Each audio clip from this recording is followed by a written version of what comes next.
Hello दोस्तों, रासा kitchen में आप लोगों का बहुत बहुत स्वागत है। जोड़ों का दर्द तो जैसे आज एक आम बात हो गई है। प्रायः हम सभी घरों में देखते हैं कि हर किसी न किसी को जोड़ों का दर्द रहता है। तो आज मैं इसका एक अचूक रामबाण इलाज लेकर आई हूँ, जिसे अगर आप एक सप्ताह तक ले लें तो आपके जोड़ों के दर्द में बहुत राहत मिलेगी। अगर आपको नींद ना आती हो, आपकी इम्यूनिटी जो है वीक हो, आप जल्दी जल्दी बीमार हो जाते हो, आपके शरीर में कहीं भी सूजन रहती हो, तो इस खसखस वाले दूध का सेवन करें, आपको बहुत राहत मिलेगा। और इसे बनाना बहुत ही आसान है और इस मिल्क शेक का टेस्ट बहुत ही अमेजिंग होता है। बच्चे बड़े सबको बहुत पसंद आता है। तो चलिए इसे बनाना शुरू करते हैं।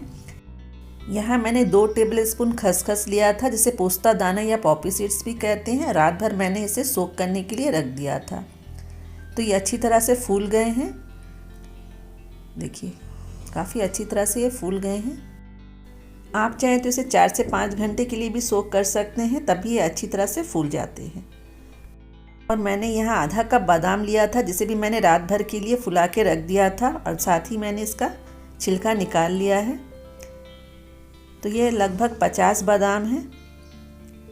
तो इसे हम दोनों को अभी हमको ग्राइंड करना है। तो हम एक मिक्सी जार लेंगे और इसमें हम दोनों को डाल देंगे। इसका हमें एक बहुत ही महीन सा पेस्ट बनाना है। तो दोनों चीज़ों को मैंने इसमें डाल दिया है और इसमें हम थोड़ा सा पानी भी ऐड करेंगे ताकि ये अच्छी तरह से ग्राइंड हो जाए और इसे हम बिल्कुल महीन पीस लेंगे। तो देखिए, इसका मैंने एक महीन सा पेस्ट बना लिया है।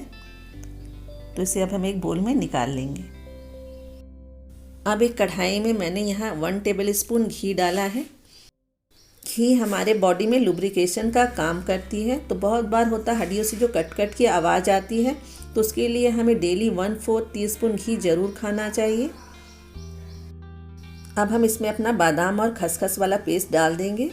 फ्लेम मैंने लो टू मीडियम ही रखा है और इसे हमें अच्छी तरह से लो टू मीडियम फ्लेम में इसे अच्छी तरह से इसे हमें भूनना है, जब तक कि इसका कलर थोड़ा सा लाइट ब्राउन ना हो जाए और ये जो है पैन को छोड़ने ना लगे। तो फ्लेम हमें लो टू मीडियम ही रखना है, बहुत हाई नहीं करेंगे। इसे भूनने में 4 से 5 मिनट का समय लगता है। इसे भूनते हुए 4 से 5 मिनट हो गया था। तो हमारा पेस्ट जो है वो भी अब पैन को छोड़ने लगा है और एक जगह इकट्ठा होने लगा है। तो बस हमें इसे इतना ही भूनना है। तो अब हम इसे एक प्लेट में ट्रांसफ़र कर लेते हैं। यहाँ मैंने 3 से 4 दिनों के लिए ये पेस्ट बना लिया है। तो हमें जितना चाहिए हम उतना यूज़ करेंगे और बाकी का हम इसे फ्रिज में रख देंगे। तो यहाँ मुझे 2 ग्लास मिल्क शेक बनाना है। तो मैं इसका 2 चम्मच लूँगी। यह कढ़ाई में मैंने 2 चम्मच इसे निकाल लेना है। कढ़ाई में अभी मैंने फ्लेम ऑफ ही रखा है। तो इसे हम 2 चम्मच इसमें निकाल लेंगे और बाकी का हम फ्रिज में रख देंगे। इसे हम 3 से 4 दिनों तक आराम से यूज़ कर सकते हैं। अब हम इसमें आधा ग्लास दूध डालेंगे और इसे हमें अच्छी तरह से मिक्स कर लेना है। फ्लेम अभी मैंने ऑफ ही रखा है। पहले हम इसे अच्छी तरह से मिक्स कर लेंगे ताकि इसमें कोई लम्स ना रहे। तो इसे अच्छी तरह से पहले मिक्स कर लें। तो ये अच्छी तरह से मिक्स हो गए हैं। तो अब हम इसमें 2 ग्लास दूध डाल देंगे और अब हम फ्लेम को ऑन कर देंगे। इसे हमें लो टू मीडियम फ्लेम में लगभग 7 से 8 मिनट तक कुक करना है, जब तक कि ये थोड़ा थिक ना हो जाए। फ्लेवर के लिए मैंने यहाँ 1/4 टीस्पून इलायची का पाउडर डाला है और इसे हमें लगातार चलाते हुए कुक करना है ताकि जो है तले पर हमारा पेस्ट जो है वो ना बैठे। यहाँ इसमें मैंने कुछ केसर के धागे भी डाले हैं। ये बिल्कुल ऑप्शनल है, अगर आपके पास है तो डालें, वरना आप स्किप भी कर सकते हैं, क्योंकि हमने इसमें इलायची का पाउडर डाला है, उससे भी इसका टेस्ट बहुत अच्छा आता है। आप चाहे तो इसमें 1 चुटकी हल्दी भी डाल सकते हैं, इससे भी इसका कलर बहुत अच्छा आएगा। एक बार इसे अच्छी तरह से मिक्स कर लेंगे।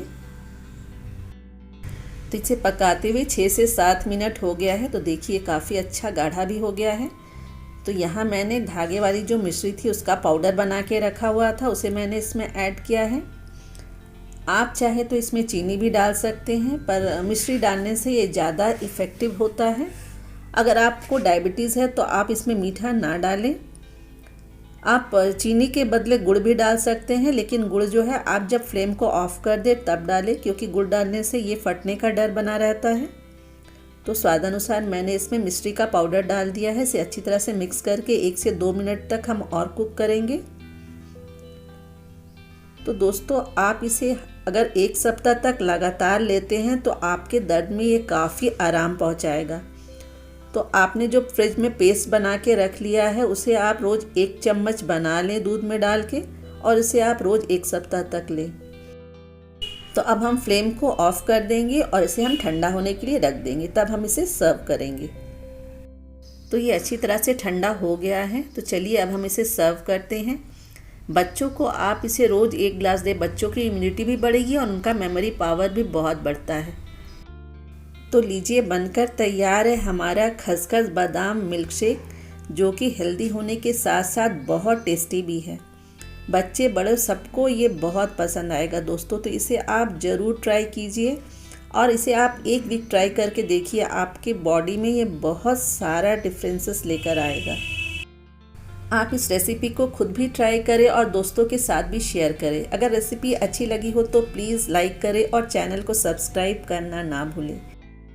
फिर मिलूँगी एक नई रेसिपी के साथ। Till then good bye, take care.